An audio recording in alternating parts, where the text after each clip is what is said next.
Period অবস্থায় মহিলা শবে কদরে কি কোনো ইবাদত করতে পারবে? পারলে কিভাবে করবে এবং কি কি আমল করবে? পিরিয়ড অবস্থায় মা বোনরা শবে কদরে ইবাদত অবশ্যই করতে পারবেন।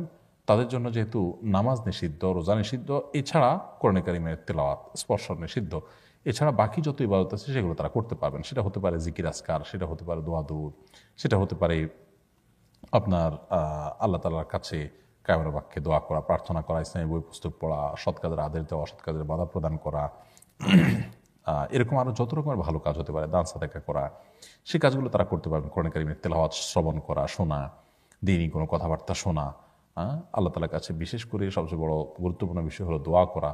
শবে কদরের যে দোয়া আছে, আল্লাহুম্মা ইন্নাকা আফুউন তুহিব্বুল আফওয়া ফাআফু আন্নী, এছাড়া আরও যত দোয়া আছে লাইলাতুল কদরে, এগুলো কিন্তু আল্লাহ তাআলার কাছে নিবেদন করতে পারেন। তাসবিহ তাহলিল করতে পারেন, সুবহানাল্লাহ, আলহামদুলিল্লাহ, সুবহানাল্লাহ ওয়া বিহামদিহি, সুবহানাল্লাহিল আযীম, আল্লাহু আকবার, যত রকমের তাসবিহ আছে এসবগুলো পিরিয়ড অবস্থায় শবে কদরে মা বোনরা নিবেদন করতে পারেন। তাতে শবে কদরের যে ফজিলত এবং মর্যাদা, মাহাত্ম্য, সেটা তারাও লাভ করার সুযোগ থাকছে তাদের জন্য। এরপরের প্রশ্ন হলো, শবে কদরের নামাজ কয় রাকাত এবং কিভাবে পড়তে হবে? দেখুন, লাইলাতুল কদর, যেটাকে আমরা শবে কদর বলছি, এই কদরের নামাজ আমরা দুই রাকাত করে পড়বো। অর্থাৎ কদর রাতে আমরা যে ইবাদতবন্দি করবো, এর ভিতরে প্রধান ইবাদত তো নামাজ।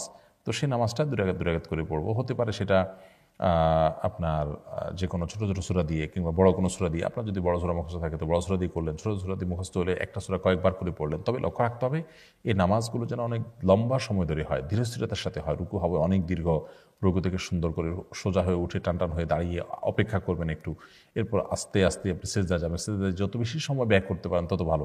অর্থাৎ আমাদের কোয়ালিটিটাকে সুন্দর করার চেষ্টা করা দরকার, কোয়ান্টিটি এটার চাইতে।